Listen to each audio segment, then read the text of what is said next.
Meus queridos, eu queria convidar você a abrir a sua Bíblia lá em Mateus capítulo 5, versículos 31 e 32. Mateus 5, versículos de número 31 e 32.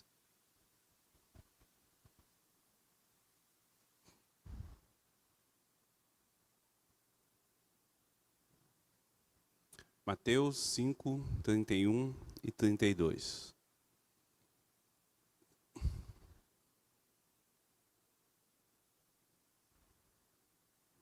Diz assim a palavra do Senhor. Também foi dito, aquele que repudiar sua mulher, dê-lhe carta de divórcio. Eu, porém, vos digo, qualquer que repudiar sua mulher, exceto em caso de relações sexuais ilícitas, a expõe a tornar-se adúltera. E aquele que casar com a repudiada comete adultério. Meus queridos, nós chegamos a mais uma declaração do nosso Senhor. Essa é a terceira ilustração que ele vai apresentar sobre a sua interpretação da lei.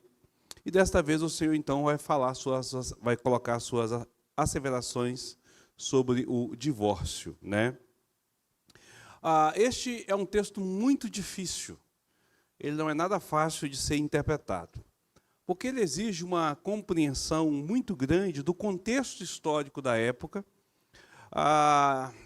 daquilo que é o pensamento predominante daquele tempo, né, daquela sociedade local, e daquilo que tem as afirmações bíblicas.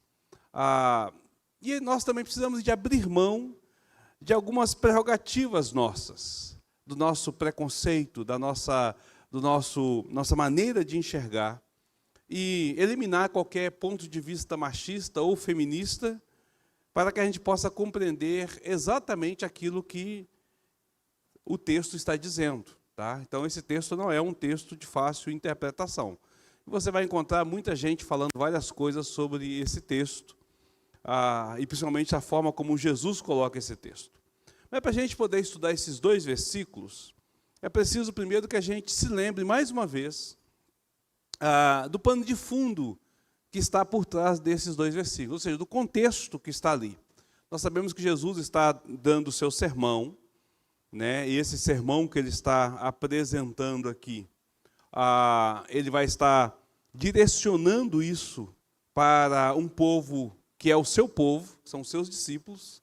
Ele está falando para crentes, ele está falando sobre a questão de ser um cidadão do reino. Ele está colocando essa condição. E ele vai trazer 6 ilustrações exatamente para falar sobre como ele interpreta a lei, mostrando que a forma como Jesus interpreta a lei é totalmente diferente da forma que os escribas e os fariseus da sua época interpretavam. Mas não é diferente da forma como a Escritura diz que tem que ser.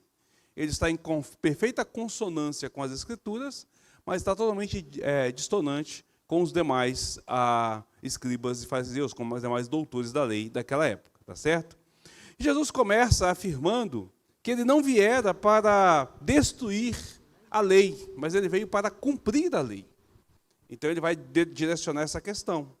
E nós também precisamos de lembrar de que o que Jesus está fazendo não é trazendo uma nova interpretação da lei. Ele está simplesmente voltando a lei àquilo que é original, a interpretação correta. Então a gente precisa de ter bem claro essa visão, tá certo?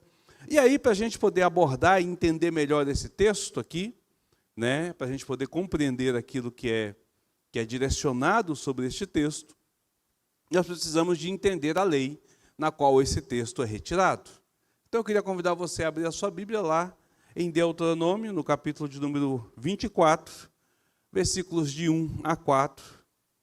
Deuteronômio 24, versículos de 1 a 4, que é o texto que trata exatamente sobre essa porção da qual Jesus está falando.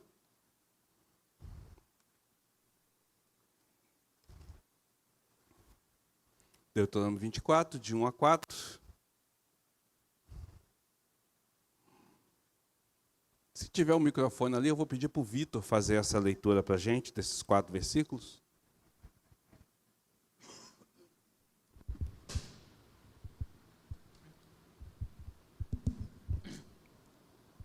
Deuteronômio 24, de 1 a 4. Se um homem tomar uma mulher e se casar com ela, e se ela não for agradável aos seus olhos, por ter ele achado coisa indecente nela, e se ele lavrar com um termo de divórcio e lhe o der na mão e a despedir de casa, se ela, saindo da sua casa, for se casar com outro homem, e este a aborrecer e lhe lavrar o termo de divórcio e lhe o der na mão e a despedir da tua casa, ou se esse último homem que a tomou para si por mulher vier a morrer, então seu primeiro marido que a despediu não poderá tornar a desposá-la para que seja sua mulher, depois que foi contaminada, pois é abominação perante o Senhor. Assim não farás pecar a terra que o Senhor teu Deus te dará por herança. Ok, então esse aqui é o texto que Jesus vai, o texto bíblico que Jesus vai direcionar lá em Mateus 5, versículo 31 e 32. Claro que Jesus não cita todo esse texto, mas ele se atém ao versículo 1 deste texto, que diz assim: se um homem tomar uma mulher e se casar com ela, e se ela não for agradável aos seus olhos, por ele ter achado coisa indecente nela, e se ele lhe lavrar um termo de divórcio, e lhe o der na mão, e a despedir de casa. Esta é a parte na qual Jesus vai se ater, porque o restante vai regulamentar o caso do recasamento e outras coisas assim, né? Que Moisés permitiu carta de divórcio, a gente sabe disso. O próprio Senhor Jesus fala que Moisés permitiu carta de divórcio por conta da dureza do coração dos homens. A grande questão que entra aqui é o que é esse repúdio, esse direito de repúdio, esse direito de divorciar-se. O que exatamente significa isso? Então, quando nós olhamos para a lei, na sua secura, naquilo que está no seu texto ali, na nossa revista e atualizada, há uma expressão, por ter ele achado coisa indecente nela. O que é essa coisa indecente? É a pergunta que se faz, entendeu? Aqui está a figura de toda a interpretação da lei, de tudo o que é apresentado. O que é esta coisa indecente, da qual Moisés aqui coloca pela orientação do Senhor? Bom, na época do próprio Senhor Jesus, existiam duas grandes escolas de rabinos, de mestres, que direcionavam esse texto, ou que direcionavam os ensinos das Escrituras. Nós tínhamos a escola de Hillel, tá certo? E nós tínhamos a escola de Shammai. Shammai, ele vai dizer que o divórcio somente poderia ser concedido em casos de infidelidade, ou da falta de castidade, a perda da divindade, que poderia provar um caso de adultério. Já Hillel, ele vai dizer que essa coisa indecente é uma coisa mais abrangente. E o divórcio, então, poderia ser concedido por uma série de situações. Poderia ser, por exemplo, a esposa queimou o jantar, estragou o jantar, então ela poderia dar uma carta de divórcio. Ela ficou com a cabeça descoberta no meio do público, tornando-se indecente, então isso vai ser, tirou o véu da cabeça da sua cabeça em público, então isso poderia ser motivo de que ela viesse a ser repudiada, ou ela conversou com outro homem em via pública. Então, assim, Hillel é bem flexível entre essas questões. É bem flexível entre essas questões. Já Shammai, não. Já Shammai, ele já tem uma visão mais fechada, dizendo assim, é preciso que essa coisa indecente se caracterize por essa realidade do adultério. E qual é a grande dificuldade que se tem nessa interpretação, tanto do Shammai quanto do Hillel? O Hillel é porque ele deixa o trem muito solto, né? A coisa fica muito complexa, muito livre. E Shammai, porque nós temos no Deuteronômio 22 uma regulamentação sobre o adultério. Se alguém fosse pego em adultério, os dois deveriam ter apedrejado até a morte. Então, se o adultério é para apedrejar até a morte, então por que vai dar carta de divórcio em caso de adultério? Que se configure o adultério? Nós vamos ver que há uma série de leis que vai dizer, inclusive sobre situações que a mulher deveria de fazer perante o sacerdote para confirmar se ela havia traído o seu marido ou não, né? Então, para que isso pudesse acontecer. Então, isso fica muito complicado. Mas a maioria dos dos historiadores, ou praticamente 100% dos historiadores, eles são consensos em afirmar que a escola que mais predominava na época de Jesus é a escola de Hillel. É aquela em que você tem uma abrangência maior com respeito ao divórcio, né? Então, os homens poderiam usar qualquer motivo para se divorciar, né? Então, essa coisa indecente era qualquer coisinha que não agradasse. Se ele achasse alguma coisa que ele considerava indecente, então ele poderia se divorciar. Mas vejam como o Senhor Jesus afirma a interpretação por parte dos escribas e fariseus. Volta lá para Mateus, no capítulo 31, capítulo 5, versículo 31, e observe o que Jesus vai dizer. Também foi dito: aquele que repudiar sua mulher, dê-lhe carta de divórcio. Observe que esse repúdio seria permitido desde que houvesse carta de divórcio. O divórcio poderia ser conscientizado sobre qualquer coisa. Não é nem citado essa argumentação de Deuteronômio 24, versículo 1, aquilo que é uma coisa indecente.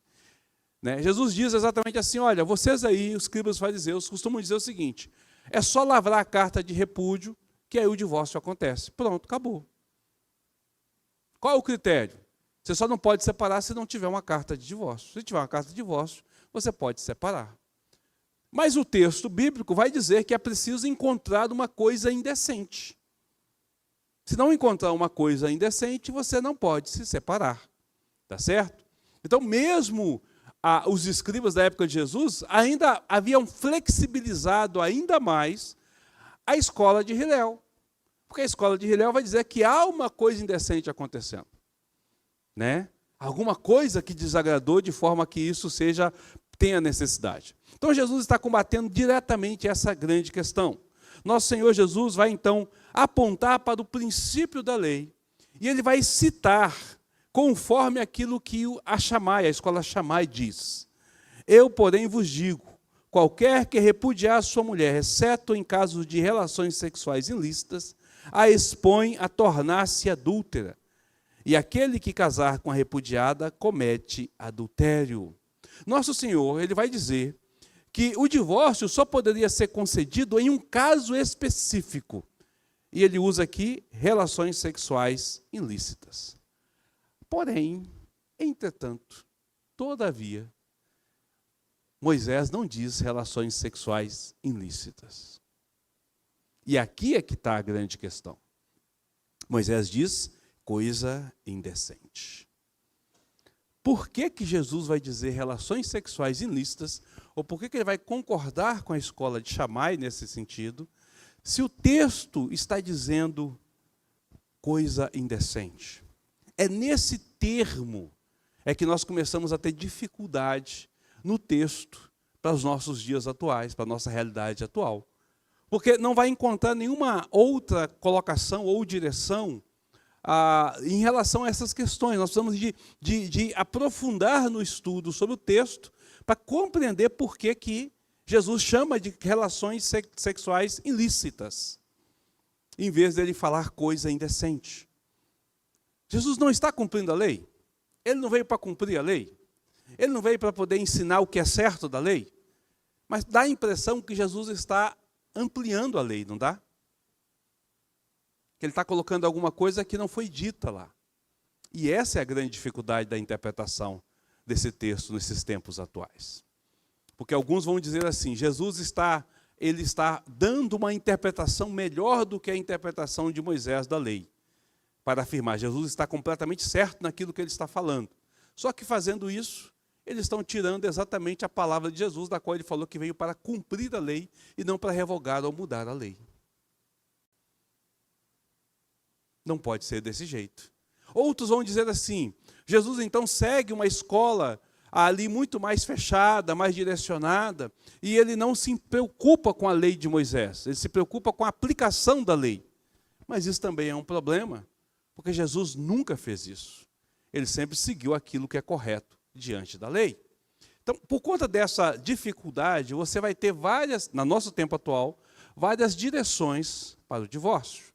Algumas igrejas, alguns pastores vão dizer assim, não, o divórcio é possível sim. O marido, quando a mulher, quando eles não estão bem e tal, é melhor que separe do que vivam ruim e tal, porque a interpretação é tranquila para a relação a essa questão. A gente não pode, vamos olhar lá o que diz no Antigo Testamento, vamos olhar a escola do que é e tal, e entender que quando Jesus fala que o divórcio, porque ele vai lá para Mateus 19, que Moisés deu a carta do divórcio, e deu por causa da dureza do coração. Então, é possível ser. Não é que Deus é a favor do divórcio, mas o coração é tão duro que é melhor separar do que ficar junto. É o que alguns vão dizer. Outros vão dizer assim, não, de forma alguma. A única forma do divórcio ser aceito é se de fato acontecer um adultério, ao ponto do adúltero sair de casa. Porque se o adúltero voltar, tem que haver perdão e voltar a casa. Ele não pode deixar.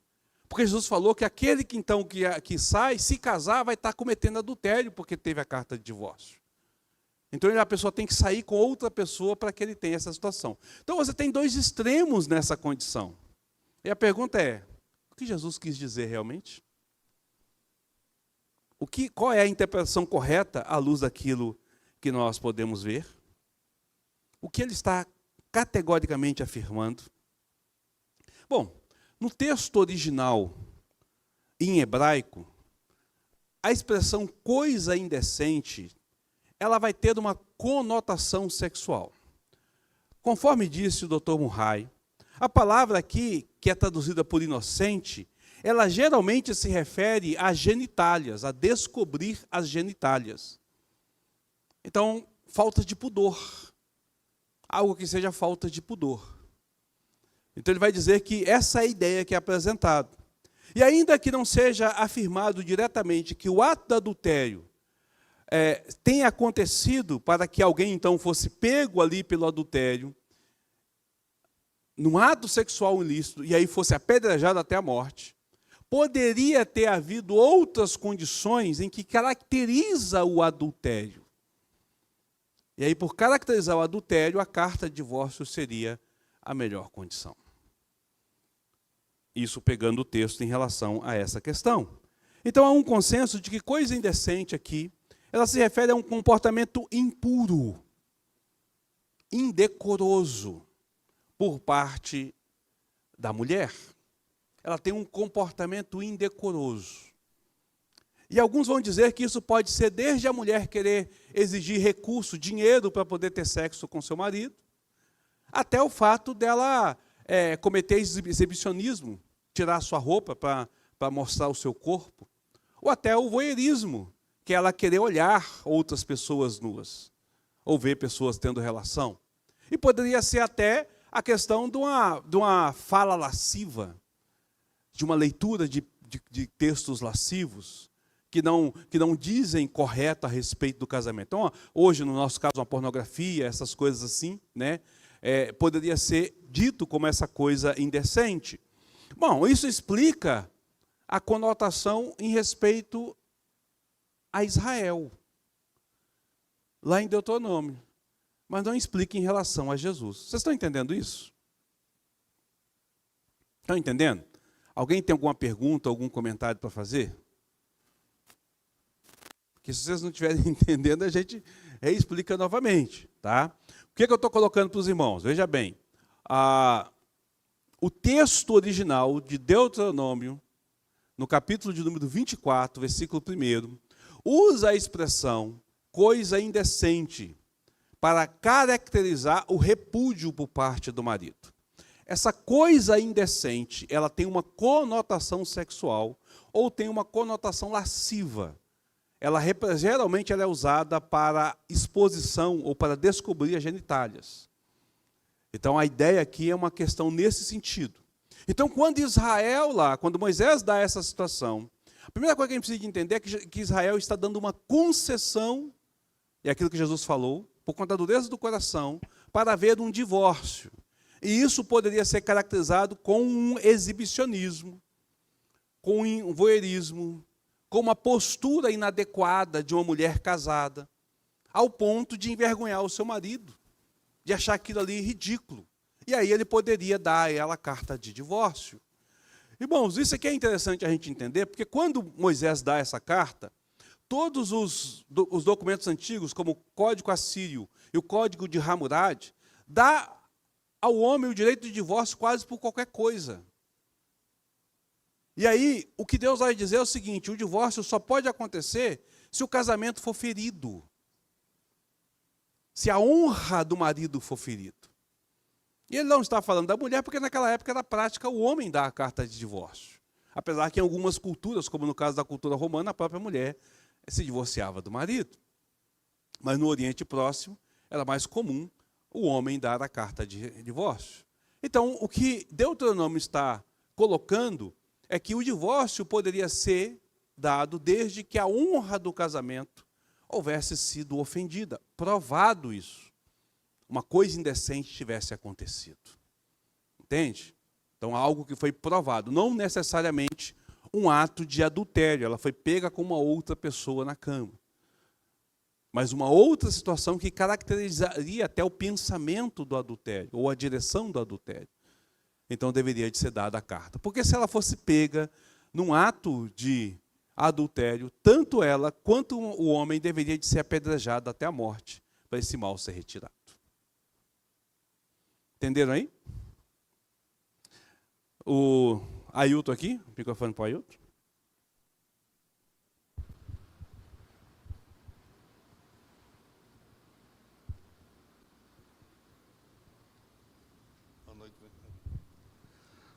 Boa noite, igreja, paz do Senhor.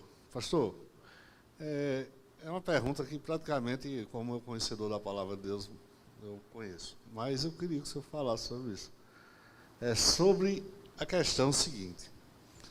No longo da caminhada, casamento, 10 anos, 15 anos, 20 anos, e de repente vem aquela história, né? Não é aquilo mais, a mulher não, ou vice-versa, a mulher não é mais aquela mulher amorosa, ou o marido perdeu o sentido da coisa.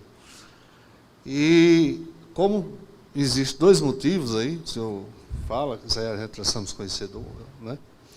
E a gente vamos supor que isso aconteça, e passa a viver um casamento sem amor, né? Eu sei que a palavra de Deus diz que só pode separar nas duas circunstâncias, não é assim? Mas você passa a ver um casamento infeliz. E, resumindo, eu fui prova disso. Aí me separei, não sei se aconteceu alguma coisa para lá, mas me separei mesmo sem esses dois motivos. Ou por um motivo, que o outro eu sei que aconteceu. Pois é. Nesse ponto a gente tem que olhar o que a Bíblia diz. E o que a Bíblia diz é que não separe. Conserte. A gente confia num Deus que pode transformar, que pode mudar, que pode criar uma realidade diferente. E aí você errou em ter separado. Não é por outro motivo que não tem a ver com conotação sexual, é o que a gente está colocando aqui.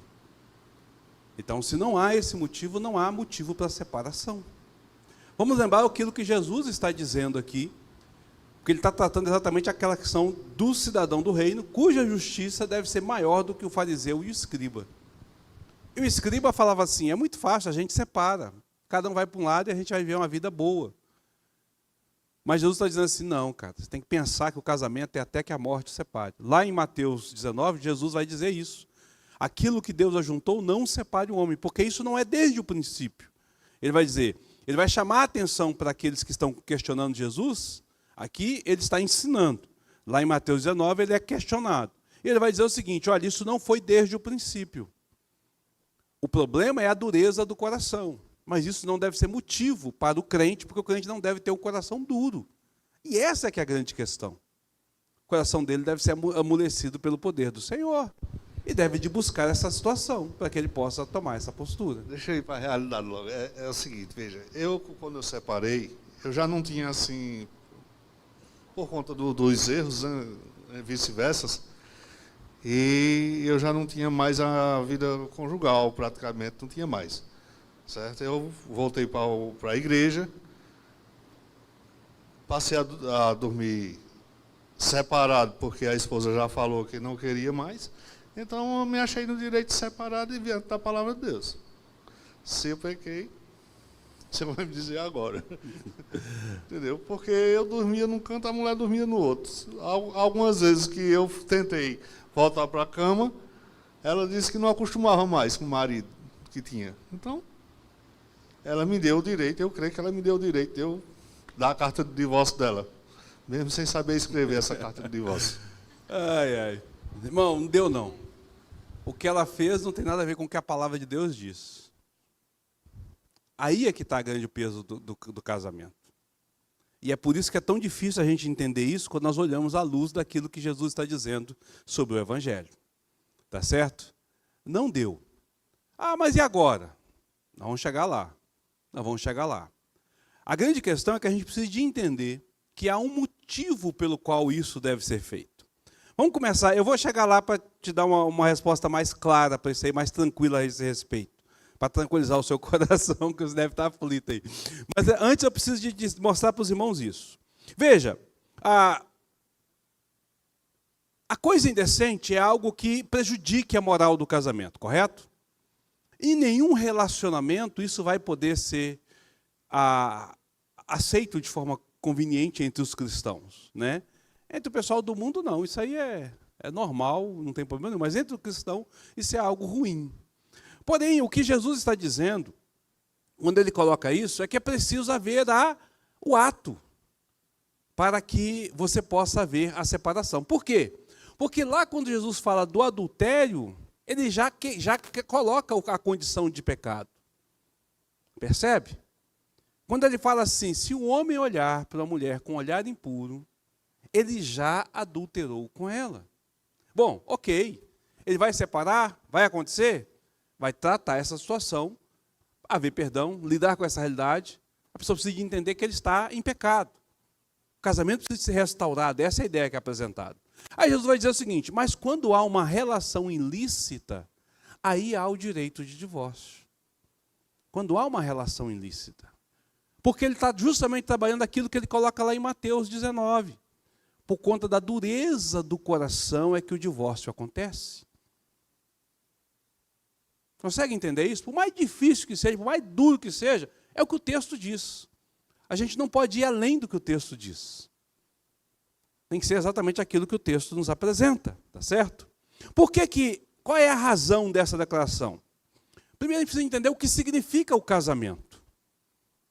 Diante de Deus, o que significa? Porque Jesus, aqui não, em Mateus 5 não, mas lá em Mateus 19, Jesus vai trazer esse casamento lá para a fundação, lá para o início de todas as coisas, né? Lá em Mateus 19, quer ver? Vamos abrir lá.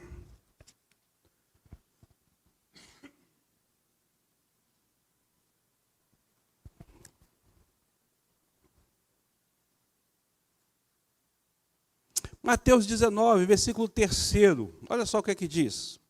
Vieram alguns fariseus e experimentaram perguntando, é lícito o marido repudiar a mulher por qualquer motivo? Eles repudiavam por qualquer motivo. Jesus responde, então, respondeu ele, não tendes lido que o Criador, desde o princípio, os fez homem e mulher, e que disse, por esta causa deixará o homem, pai e mãe, e se unirá à sua mulher, tornando-se os dois uma só carne, de modo que já não são mais dois, porém uma só carne. Portanto, o que Deus ajuntou, não o separe o homem. Replicaram-lhe, por que mandou então Moisés dar carta de divórcio e repudiar? Respondeu-lhe Jesus, por causa da dureza do vosso coração, é que Moisés vos permitiu repudiar a vossa mulher. Entretanto, não foi assim desde o princípio. Eu, porém, vos digo, repudiar a sua mulher, não sendo por causa de relações sexuais ilícitas, e casar com outra comete adultério. E quem casar com a repudiada comete adultério. Aqui ele é bem mais claro naquilo que ele diz. A grande questão é, por que é tão difícil essa questão? É aquilo que ele colocou. No princípio, Deus fez o homem para casar-se com a sua mulher e ficarem unidos. Os dois se tornam uma só carne. Tá certo? Ele vai citar aqui Gênesis. Enquanto eles citam a lei, ele fala assim, olha, vocês não estão entendendo. Vamos lá para o início, para vocês entenderem como que as coisas são. Como que as coisas são feitas. E aí nós vamos entender por que Moisés dá a lei, ou por que Deus dá, através de Moisés, a lei do divórcio. Por conta exatamente dessa dureza de coração. Da falta de perdão por nossa parte, da falta de reconciliação, da falta de acerto de nossa parte. Por isso que essas coisas acontecem. Não está dentro da lei do Senhor, não está dentro do princípio do Senhor. Está dentro da nossa pecaminosidade. Este é o motivo pelo qual o divórcio vai acontecer.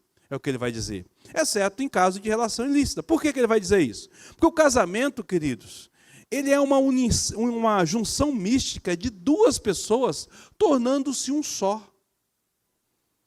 Não é apenas um contrato firmado que pode ser desfeito. O casamento é algo que tem a ver com a necessidade do homem de ter uma companheira, como nós estudamos na escola bíblica dominical. Do homem precisar de uma auxiliadora, dele ser o guardião, o protetor, dela precisar de alguém. Algo que foi feito um para o outro. Né? Como a gente colocou lá aquela ideia do idônea. Né?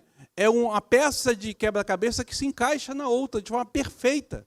O oposto de. Então isso deve ser feito apenas uma única vez. E não mais de uma vez. Se é feito mais de uma vez, tem um negócio errado nessa situação.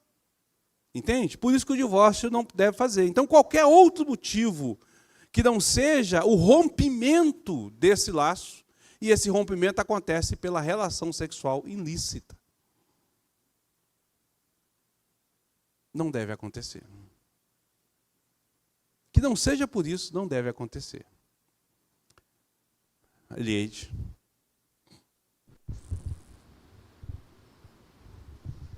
Então, eu tive uma experiência com uma prima, pastor. Nós fomos criados praticamente juntos, mas assim, distante. Enfim, quando criança a gente brincava junto e depois, cidade diferente, vida diferente e tal, a gente ficou separada. E ela se casou, teve 3 filhos, e um dia ela se encontra comigo e pergunta e diz que não está infeliz no casamento, que quer se separar. E eu sou um pouco mais nova que ela, eu acho que uns 3 anos mais nova que ela, então eu nem me sentia capaz de dar algum conselho. Mas, enfim, eu fui pelo lado bíblico, dizendo para ela, ele te fez essa coisa ilícita, né? E, tipo, te traiu, né? É assim que a gente fala? Não. Bom, então, de acordo com a Bíblia, não tem motivo para você se separar. E eu lembrei do versículo bíblico de que na festa de Caná da Galileia, o final do casamento que foi o melhor, né? Foi beber o melhor vinho. E então eu falei para ela, acredito que deve ter algo melhor lá no fim do casamento, superar as crises, enfim. Foi isso que eu falei para ela. E, passado alguns anos, eu me arrependi disso, porque eu conheci um professor, nesses encontros que a gente faz para aplicar provas, e ele muito cristão, muito mesmo, e ele disse que tinha separado porque ele sentia e sofreu, porque casou por amor, teve um filho, eles têm um filho, o filho deve estar agora com uns 13 anos, eu acho. Muito honesto, muito justo, muito correto, muito coerente com tudo que ele faz. E ele disse que se separou porque a relação com aquela outra pessoa o desvalorizava. Ele tinha sua autoestima não tão, assim, como se diz, firme, sim, enfim. Ela passava para ele essa coisa. E, de acordo com ele levou o problema para a igreja, ele cristão, eu não lembro a denominação dele, não sei, acho que ele é da Assembleia. Mas ele foi aceito e eles se separaram. E eles vivem separados, têm uma amizade, cuidam do filho muito bem, têm a responsabilidade pelo filho. Eu não sei se ela voltou a casar, mas ele não, porque eu sempre encontro com ele nas provas e ele está lá. E aí, então, eu fiquei pensando, né, nessa minha prima, que no futuro, deixa eu ver, já tem, acho que tem uns 7 ou 5 anos que ela efetivou o divórcio, né, a separação. E assim, depois disso eu fiquei pensando, né, que realmente o marido dela a diminuía muito, né. E até eu mesma, assim, cheguei a falar para ele uma vez, né, fulano, você não precisa diminuir a sua esposa para nós, no caso nós somos parentes, né, e ele não, ele é a minha prima é prima e ele é fora. Você não precisa diminuir a minha prima na sua fala para a gente te aceitar na família, que a gente já se aceitou, a gente convive com você e tudo, mas ele sempre diminuía ela e a gente nem percebia, né? Falava que, assim, enfim, defeitos e tal. E aí ficou isso na minha cabeça, né? Um relacionamento desigual, onde um não faz bem para o outro, né? Um não ama o outro o suficiente. Enfim, não sei, achei meio complexo assim de explicar nas minhas palavras, mas por causa desse meu amigo, né, que trouxe esse exemplo, eu nunca tinha visto antes, que eu tinha visto até hoje, até então, né, na minha vida, eram pessoas que realmente se separavam por traição, né, por traição. E eu também não aceitava outros motivos, tipo, quando você tem um problema, sei lá, financeiro, um problema de alguma coisa, de desacordo, e aí se separa por isso, né? Não, eu não concordo. Mas até esse rapaz, esse amigo meu, esse professor, falar sobre isso, eu me questionei bastante, né? Até onde o outro não te faz bem, não te ajuda, não te põe para cima, não te ajuda a crescer, enfim. Dá para viver com uma pessoa assim? Entendeu o meu ponto? Entendi, mas a Bíblia é clara. Só relação ilícita. Não há outro motivo bíblico para isso. Qualquer outra situação é uma situação de pecado. Qualquer outra situação é uma situação de pecado. Agora, vamos entender isso. Vamos entender o que Jesus está colocando aqui, a forma como Jesus está colocando aqui. Tá certo? Jesus está dizendo que o casamento foi feito para ser vivido a dois. Porém, por conta da dureza do coração, acontece o divórcio. A dureza do coração de quem? É a grande pergunta. Quem é o duro de coração da qual o divórcio vai se concretizar? Vou pegar um exemplo aqui.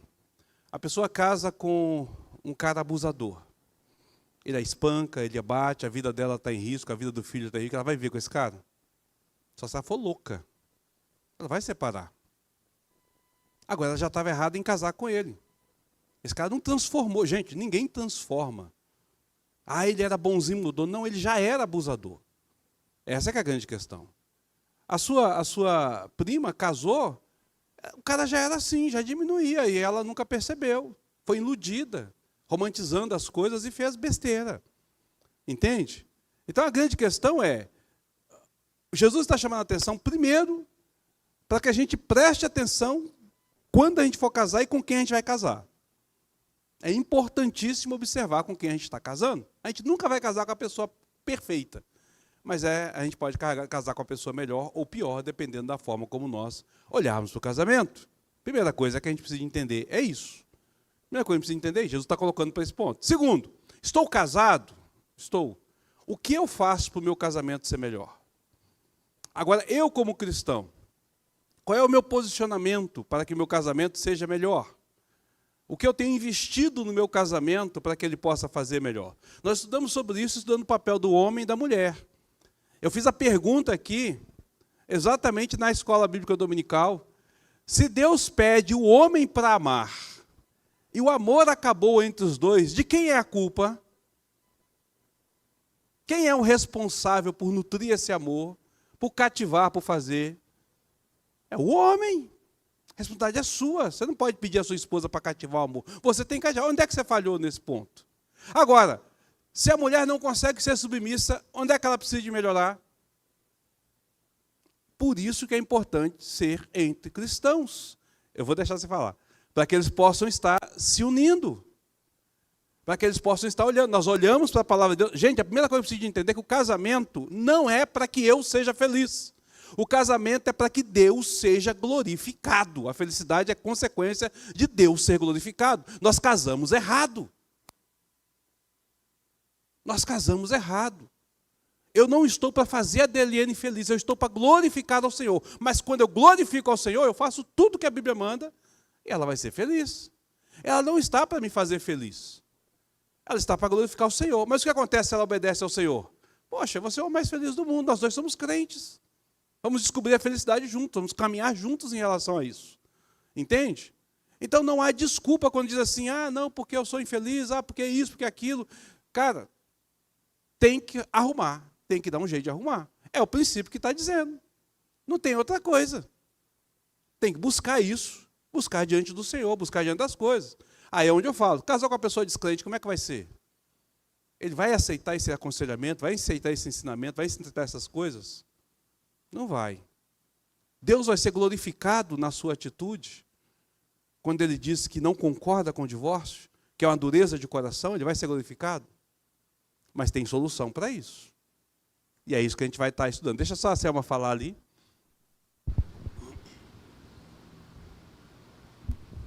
Pastor, qual é a posição da nossa igreja em relação ao divórcio? O porquê da minha pergunta é porque eu já vi alguns casos de divórcio dentro da nossa igreja, inclusive pastor que divorciou e nem por isso deixou o ministério, continuou no ministério. Está entendendo? Então, qual é o posicionamento da nossa igreja com relação a esse assunto? Infelizmente, a gente não tem, como igreja, uma realidade fechada a 100%. Existem várias coisas que é preciso entender. A primeira coisa que a igreja diz é o seguinte, é o que a Bíblia apresenta. Por adultério é possível haver separação. Por adultério, tá? Por uma relação sexual ilícita vai acontecer a separação. Isso pode acontecer. Qualquer outro motivo, isso não deve acontecer. Não deve acontecer. Mas acontece que o divórcio não é um pecado imperdoável. E aí é que está. Quando o marido se separa da sua esposa, por um motivo de dureza ou qualquer outra situação, e ele se arrepende, e ele volta arrependido, e ele não pode restaurar o casamento, porque não depende de uma série de coisas para que haver uma restauração, ele vai ficar fora da igreja? Ele vai ser restaurado. Aí nós temos um problema de interpretação da IPB. Esse marido restaurado, ele pode voltar a ser pastor ou não? Se a gente for olhar ao pé da letra, pode. Por quê? O cara era assassino, matou, veio para a igreja e não virou pastor? O cara fez isso ou fez aquilo ali e tal, e se arrependeu, voltou, mas há um prazo para isso. Então, não há essa condição de que ele não possa acontecer, tá certo? Mas alguns vão dizer assim, por conta do ministério, não é bom que ele seja. Então, não aceitam que isso faça. Por isso que eu falei que na IPB não está fechado isso.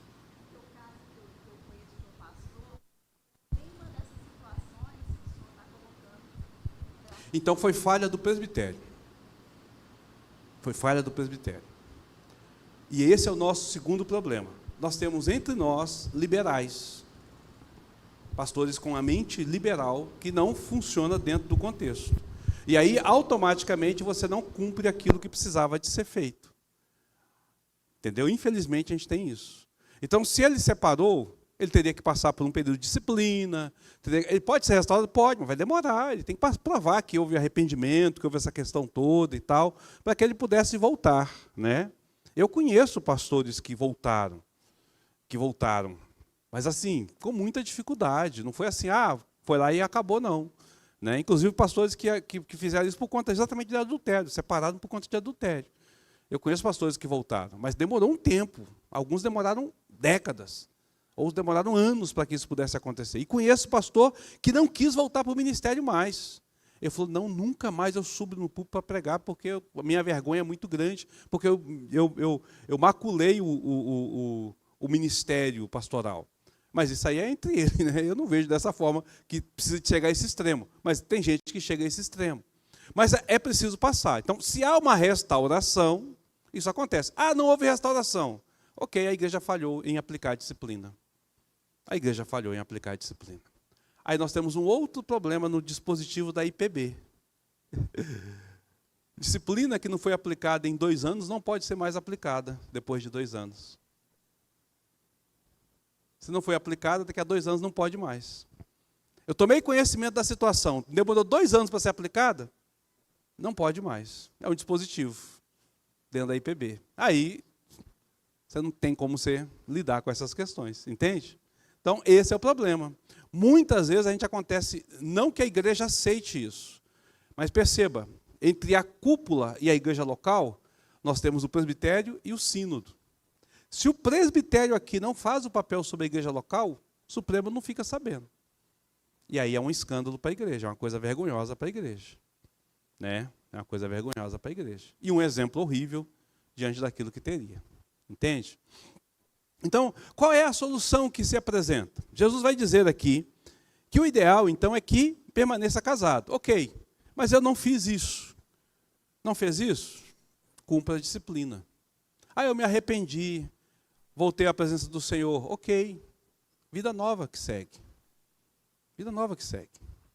Mas você deve perceber que tudo foi culpa da dureza do seu coração. E aí é que está a questão, irmãos. Jesus está dizendo que não é que não seja uma coisa boa, mas nós devemos lembrar que Jesus sempre diz que nós temos que tomar nossa cruz e segui-lo. Que a vida nesse mundo não é maravilhosa. E, querido, se eu casei errado e não houve adultério, paciência. Quer ver um negócio interessante? Abre lá, 1 Coríntios capítulo 7. A partir do versículo de número 10, Paulo falando para as pessoas não crentes, aqueles que vieram, os gentios que vieram a se converter depois. 1 Coríntios 7, a partir do versículo 10.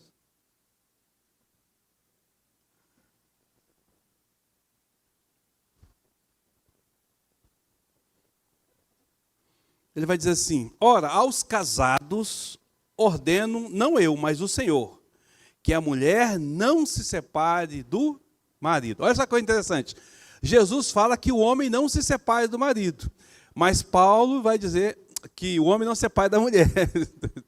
Que o homem não se separe da mulher. Mas Paulo vai dizer que a mulher não se separe do marido. Por que Paulo está fazendo isso? Porque entre os gentios, os romanos e os gregos, era muito comum a mulher deixar o marido. Era mais comum do que o homem deixar. Era mais comum. Então ele está falando para a igreja gentília que era mais comum essa questão, tá certo? Ele está dizendo que a mulher não separe. Versículo número 11. Se, porém, ela vier a separar-se, que não se case ou que se reconcilie com o marido, e o que o marido não se aparte da sua mulher. Separou? Paulo, vamos pensar aqui o que Paulo está colocando aqui. Tem 2 pessoas ali. A mulher se converteu, o homem se converteu. A mulher não. Ou o homem não. Ok, estão casados. Ah, a mulher quer separar do marido. Não separa. Ou os dois não separam.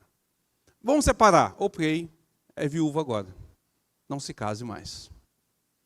Não se case mais. É o que ele coloca. E se fosse para restaurar, restaure os dois. Restaure os dois. Agora, olha só, versículo 13. Ao mais digo eu, não, Senhor, se algum irmão tiver mulher incrédula, e esta consente em morar com ele, não abandone. E se a mulher que tem marido incrédulo, e este consente em viver com ela, não deixe o marido. Porque o marido incrédulo é santificado no convívio da esposa, e a esposa incrédula é santificada no convívio do marido crente.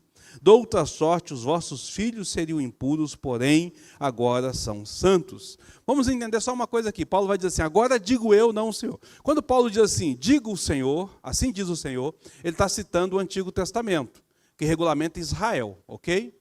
O Antigo Testamento, ele não prevê conversão adulta. Você é israelita, nasceu no meio do povo de Israel, você segue Israel. É uma cultura totalmente diferente, não é isso? Agora, ele está no meio de gentios. Assim, olha, com relação a isso, vou dizer eu. Não é o que a Bíblia diz, porque nós não regulamentamos isso na Bíblia. A mulher se converteu e o marido não. mas o marido consente em viver com ela, fique casado. Fique casado. O marido se converteu, a mulher não, fique casado. Não se separe. Não se separe. Qual é a condição desse marido? Qual é a condição dessa mulher? Que ele consinta em viver com ela crente. Mas se ele a abandonar, aí ela está livre. Ou seja, o papel do crente é manter a fidelidade do casamento. Manter a estabilidade do casamento, manter a honra do casamento. Mas se o crente a abandona, se o descrente a abandona, opa, peraí, ela não pode fazer nada. Essa pessoa não pode fazer nada. De fato, houve um rompimento por parte daquela pessoa que não é fiel ao Senhor. Ele não obedece ao Senhor. Você vai esperar o quê dessa pessoa? É isso que Paulo está dizendo aqui, ao longo da caminhada. Então ele vai dizer assim, versículo de número 15. Mas se o descrente quiser apartar-se, que se aparte. Em tais casos, não fica sujeito à servidão nem o irmão, nem a irmã. Deus os chamou à paz. Pois como sabes, ó mulher, se salvarás o teu marido? Ou como sabes, ó marido, que salvarás a tua mulher? Ande cada um segundo o Senhor lhe tem distribuído, cada um conforme Deus o tem chamado. E assim é assim que ordeno em todas as igrejas. O que Paulo está dizendo aqui? Ok, a pessoa se converteu, o marido não. A minha função agora como crente é manter-me casado. A mulher não me quer crente. Ela não aceita essa questão e ela sai de casa. Acabou o compromisso. Porque ela não tem compromisso com o Senhor, ela não faz parte dessa aliança. Eu não sei se ela vai ser comprometida ou não, se ela vai se converter ou não. Estou livre, como se eu fosse viúvo. Percebe? Mas ele permanece aqui. Ok, então eu vou manter o meu ato de fidelidade. Eu vou manter o meu ato de fidelidade. Eu vou procurar fazer isso. Vou procurar melhorar o meu casamento. Vou procurar fazer com que as coisas aconteçam de forma diferente. O que Pedro vai dizer para as mulheres lá?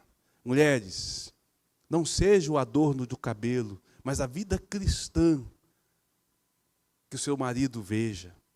Porque Sara, ela ganhou o seu marido em silêncio, com suas obras. Então, que tenham obras cristãs, obras que vão valorizar, que vão trazer isso para o seu marido. Observe que Deus chama a responsabilidade para o lado crente, não para o descrente. Aí eu volto a dizer, por isso que é complicado casar com descrente. Ele não tem compromisso nenhum. E quando acontece uma situação entre o casal crente, a melhor coisa a fazer é restaurar o casamento.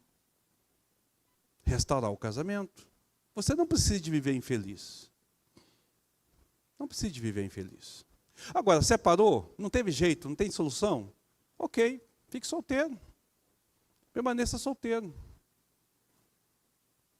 Para que você mantenha isso aí. Se a pessoa cometeu adultério, aí é que está a grande questão, né? Pegar o Ailton separou. Ele mesmo falou aqui que ele separou. Aí ele separou. Ok. Permanece o quê? Solteiro. Não dá para viver com a mulher. Você permanece solteiro. A mulher casou com outro. Opa, agora ela cometeu adultério, eu estou livre.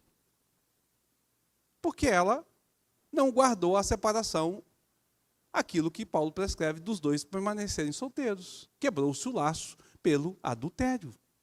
É simples assim. Essa é a grande questão. É muito sério isso, irmãos. É muito séria a forma como o Senhor coloca. Mas a gente fez isso. Então, o Ailton separou, ok, se arrependeu, converteu ao Senhor, mudou o coração, entendeu que está errado, que precisa da conciliação. A igreja abraça, recebe.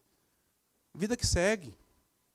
O pecado fica lá atrás. A Bíblia fala que o Senhor lança no mar do esquecimento, desde que haja um arrependimento.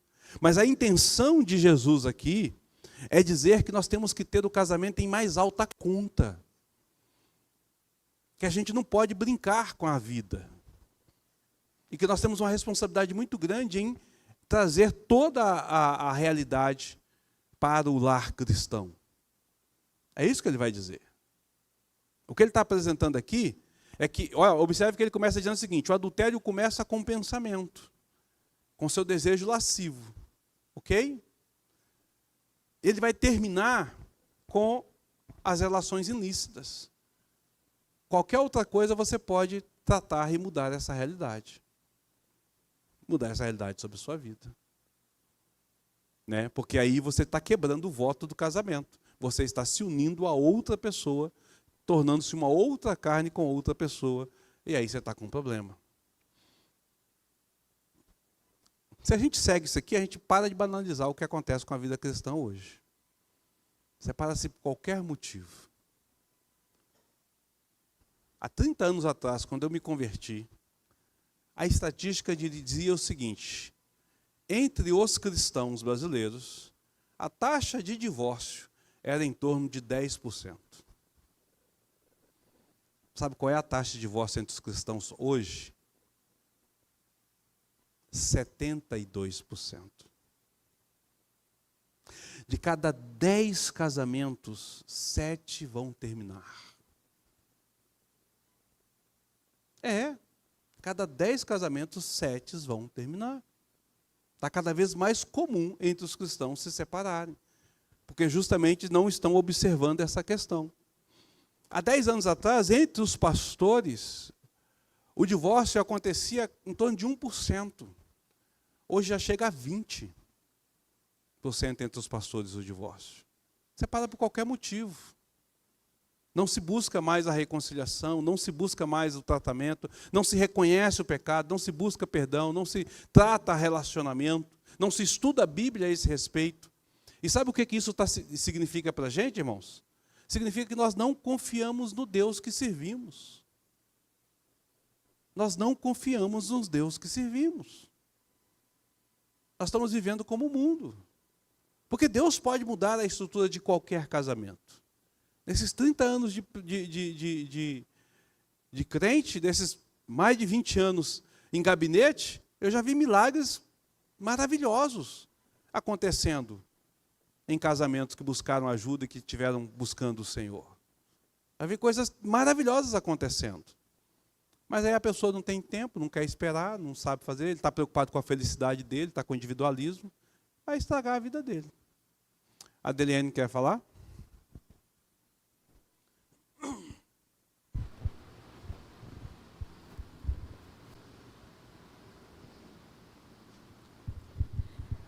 Às vezes a gente ouve pessoas assim, somente as mulheres, né? Homens também, mas mulheres é mais aberta a esse assunto. Elas falam assim: eu perdoo tudo no meu casamento, mas jamais a traição. Se o dia meu marido trair, já era, acabou.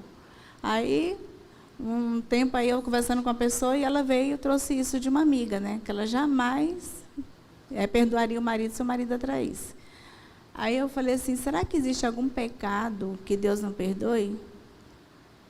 Aí ela falou: acho que não, acho que Deus, quando a pessoa se arrepende de verdade, Deus perdoa. Então, por que você não pode perdoar?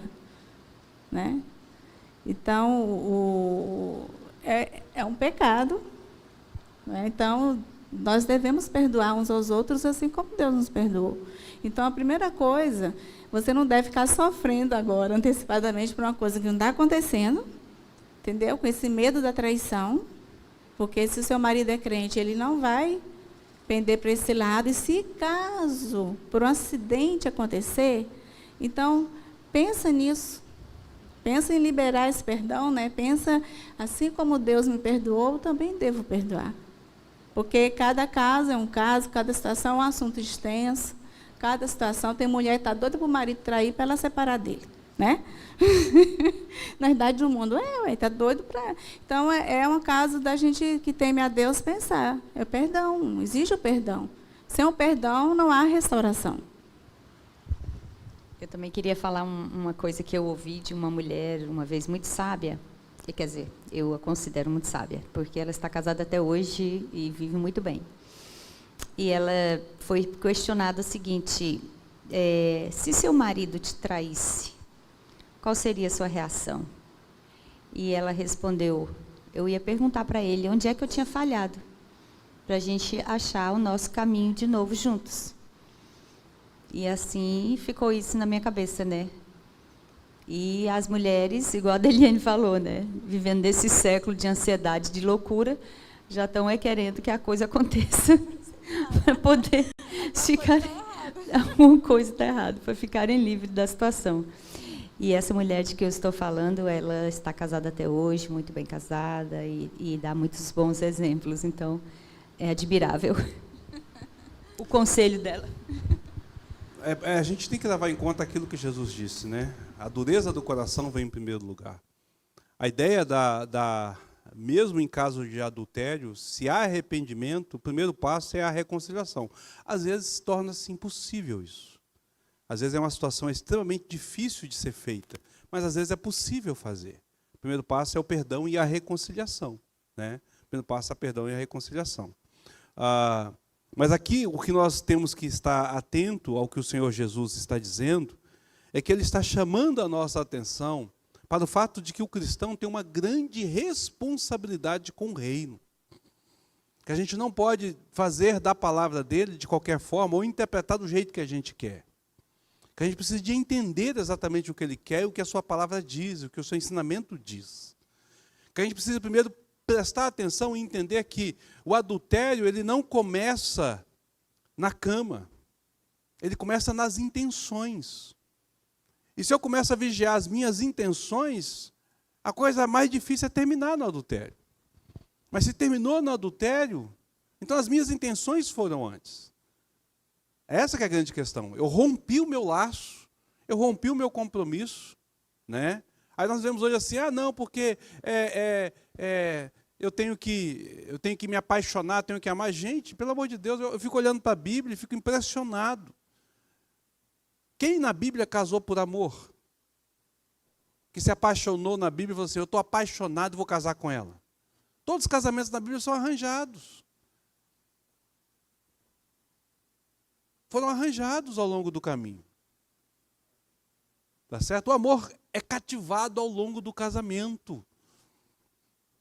No casamento do Davi eu preguei sobre isso. Falei para ele, para o meu filho, falei, meu filho, não pense que você ama a Sabrina. Você vai aprender a amar a Sabrina a partir de agora. Eu falei lá sobre a questão de Isaac. O texto é maravilhoso, porque diz que Isaac levou Rebeca para a tenda da sua mãe, e ele então a confortou. E aí diz assim, e Isaac a amou. Eu falei, isso aqui é amor. Ele vai acontecer ao longo do caminho. Então a gente precisa de trabalhar essa questão. Aí volta aquelas... Não tem jeito, a gente volta àquele estudo sobre a peregrinação do homem e da mulher. O cultivo, a proteção. Se o homem age dentro do papel, se você está entre cristãos e o homem procura viver esse papel de cristão, e a mulher procura viver esse papel de cristã, queridos, não tem coisa melhor que o casamento, não. Não tem coisa melhor que o casamento. Mas é uma coisa que você vai ter que praticar. E aí você precisa de matar o seu eu. Não tem jeito. O pecado está em nós. Nós somos pecadores. Então eu tenho que matar o meu eu, para que eu possa viver essa realidade, né? Alguém já disse isso, que eu pensei que tinha matado o meu eu, mas eu só o nocauteei, de vez em quando ele puxa o meu pé. Achei que tinha matado, mas só deu um nocaute nele. Quando ele levanta e puxa meu pé, eu tenho que dar um solavão para ele cair de novo lá. A gente precisa de fazer isso. A vida cristã, ela nunca foi fácil, mas ela é extremamente bela através da graça. É o Senhor quem nos capacita. Quando nós ouvimos isso aqui, a gente fica assim, meu Deus, como é difícil casar. Para quem está casado vai dizer assim, meu Deus, essa vida não é fácil seguir Jesus nesse negócio. E não é mesmo não. Mas a graça nos capacita. A graça nos capacita. Ela é quem vai nos direcionar para que a gente possa viver isso. E lembre, a felicidade não está nessa terra. A verdadeira felicidade está no lar celestial. Essa terra eu vou ser razoavelmente feliz. Razoavelmente feliz. Eu não sei se vocês já assistiram um filme chamado Compromisso Precioso. Se vocês não assistiram, da Comev, assista. Eu acho que tem ele no YouTube. É um filme maravilhoso que conta o caso de um casal cuja mulher tem Alzheimer de forma precoce. E o casamento dele, que era maravilhoso, torna-se muito complicado por conta do Alzheimer.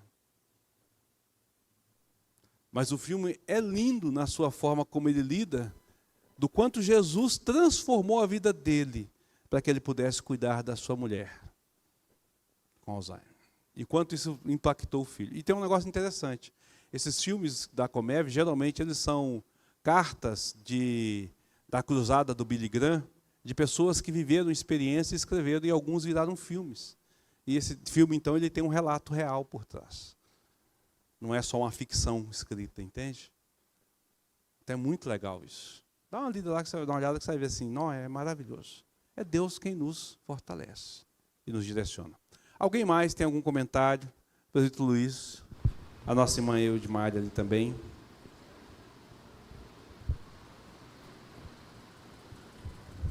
Pastor, mas não é fácil o sujeito morar com a mulher, ele crente e ela não. Não é fácil não. A gente precisa pôr o joelho no chão e não é brincando não. Porque o diabo, quando a pessoa, ele diz, quando você não serve o Senhor, você está à mercê dele. Não adianta correr. Você está à mercê do inimigo. E você, para questionar na oração, não é fácil não. Porque elas dizem as coisas para a gente, e você fala, ela disse assim, eu nunca lhe disse isso. E falou, pastor. Falou, não tem para onde fugir. Aí a gente disse, pai, mas tu não falou? Falei, não, eu não sou doida. Foi quase mais de 20 anos a gente caminhando. Eu digo, mas eu não abandono a minha fé. No dia que ela estava agoniada, eu disse, mulher, se aquieta. Nasceu para casar comigo, para que essa zoada? Não podia discutir, pastor. Eu tinha 5 filhos. E eu tinha que cuidar, era mais ela que era mãe. Então era assim. Mas quando ela entendeu que a vida não era assim como ela pensava, aí ela mudou.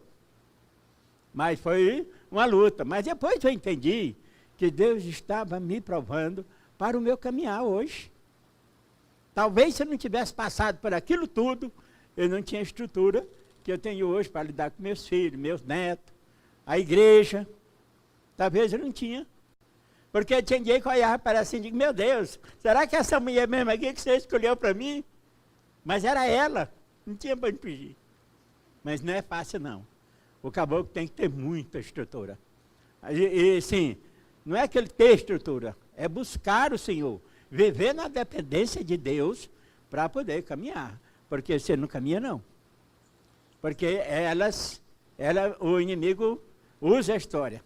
E pessoas dela que eram envolvidas com o negócio do inimigo vem esbarrar onde? Lá dentro de casa, pastor. Mãe, tio, tudo, vem esbarrar onde? Lá. A mãe dela chegou a um ponto, um tempo, que nem vestido dentro de casa ela não vestia.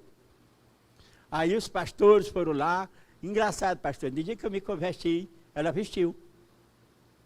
No dia que eu me converti, vestiu. E saiu de dentro de casa com 3 dias. Não teve quem quisesse ela ficar lá dentro de casa. Bora, não, vamos embora, quero ir embora. E foi embora. E quando foi para lá morrer, ela se converteu. Aí eu disse, Deus é esplêndido com as coisas. Mas muitas vezes isso vem para provar a nossa fé. E eu fico pensando, pastor, todos os casais, a maior parte, não são todos, mas a maior parte dos casais, quando enfrenta as suas dificuldades, não lembra que tem um gabinete pastoral na igreja.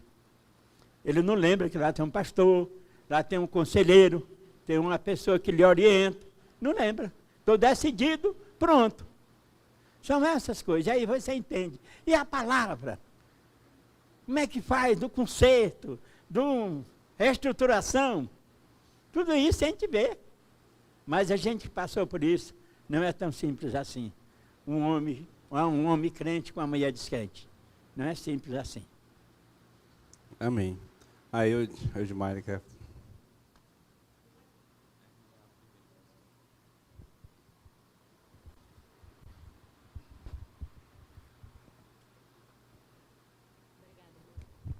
Boa noite, irmãos. Pastor, eu estava em casa e recebi uma visita de uma irmã, e conversa vai, conversa vem, ela perguntou se eu ainda estava casada, eu falei para ela que não. E ela olhou para mim e disse assim, olha, na minha família só teve uma vergonha de uma irmã que, depois de 50 anos, separou. E eu falei, e já depois de tanto tempo separou? E ela, sim. Ela começou a ter filhos e ele começou a bater nela. E ele batia, e eu falei assim, e a família? A família dela, vocês? Não, a gente não entrava no meio, não falava nada, ninguém, porque a nossa família não aceita separação. Eu falei, mas você viu sua irmã apanhar durante 50 anos e vocês não fizeram nada? Não. O que fez ela separar foi que o filho mais novo não aceitou mais aquela situação, e aí ele falou para ele, pai, que a partir daquele momento ele não aceitava mais que ele batesse na mãe dele. Então, a família dela toda ficou zangada com ela, toda a família, e ela é crente. Eu falei, você não foi com sua irmã, não ajudou? Não, porque é uma vergonha muito grande ter uma irmã separada. Então, essa irmã foi a única que foi separada, foi só ela que separou. A nossa vergonha é ela. E eu fiquei muito triste com aquilo, porque ela é uma irmã crente, sabe, falando daquela forma.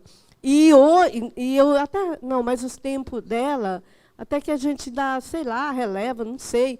Mas hoje eu vejo muitos casos ainda acontecer dentro da igreja, e eu vejo que a direção da igreja não fala, não chama, não conversa com aquele casal. Eu queria saber, assim, a igreja aqui, quando isso acontece, o pastor, o conselho, chama esse casal para conversar, porque nos lugares que eu já andei, em algumas igrejas que eu já passei, isso não acontece. Né? Isso não acontece, o pastor, a direção, não conversa com aquele casal, e fica uma coisa bagunçada. Vou falar por mim, minha irmã. Se isso acontecer, é capaz de eu querer dar uns tapas no cara. Não, brincando.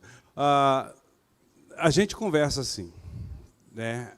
O grande problema é que nem sempre a pessoa vai à igreja, ou vai à liderança. E, às vezes, a pessoa desconversa. Você sabe que a pessoa está passando por uma situação, está passando uma dificuldade, mas ela não quer. E você fica de mãos atadas. Você chega, e aí, vamos conversar? Ah, vamos. Quando? Espera, aguenta um pouquinho. E você fica à mercê da pessoa. A gente não tem poder de polícia para intervir, para poder bater na porta, para poder entrar, para poder fazer as coisas. A gente espera que a pessoa procure. Quando a pessoa procura, quando ela vem para o gabinete, ela vai ser tratada, a pessoa vai ser conversada, vai ser direcionada, vai ser orientada, né? Em relação a tudo isso. Se precisar, vai ser chamado advogado, o que for necessário para fazer. Né? Por quê? Porque a vida da pessoa está em risco. Tá certo? Está em risco, a gente não pode fechar os olhos para isso. É igual eu falei, isso não dá para viver com uma pessoa assim.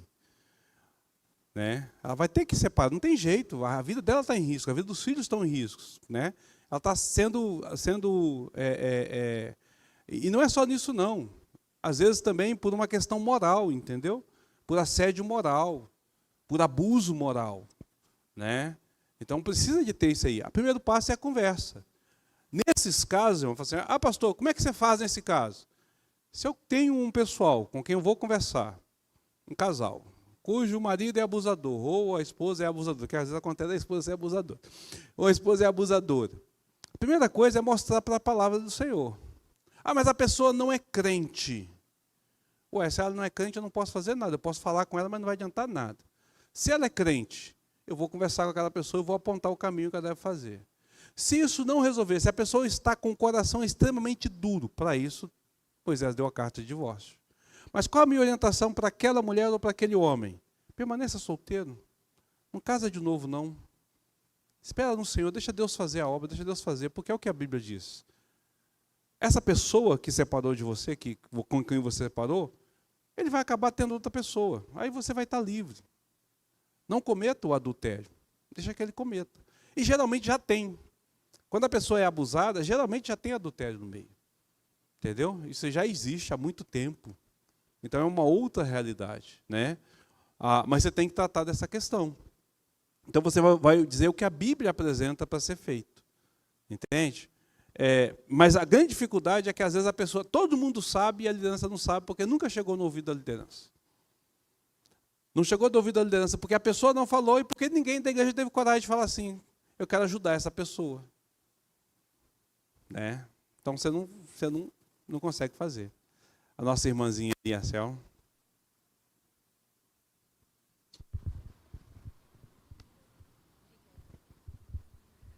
Boa noite.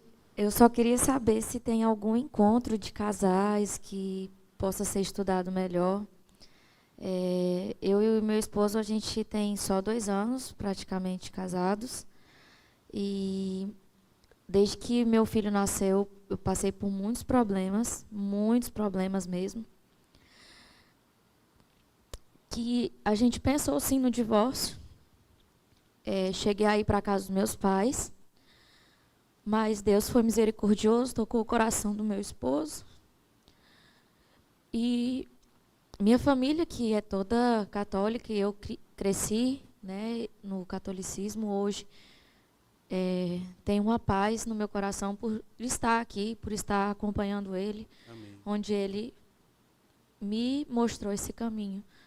E eu queria e tenho sede de aprender mais, de poder ajudar minha família e que meu filho possa crescer conhecendo a palavra.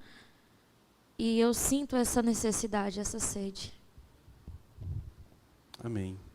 Minha irmã, a gente está à disposição. A gente não tem aqui algo regular de encontro de casais. Mas o gabinete está à disposição. Para a gente poder sentar. Vamos marcar com você, com seu esposo, para a gente começar a fazer um discipulado, para mostrar para você como é que é, apresentar o que a Bíblia tem. Entendeu? E aí é aquilo que eu falei, Deus vai trazer toda a felicidade e plenitude que é necessária. O mais interessado, a pessoa mais interessada no bem do nosso casamento é o Senhor. Ele nos fez para isso. A gente só precisa se submeter a Ele. Entendeu? Então, é só, vamos marcar. Tá? Depois eu vou conversar com você para a gente marcar direitinho. A gente faz isso aí. Tá bom? Mais alguém, gente? Tem alguma fala, alguma pergunta, algum comentário?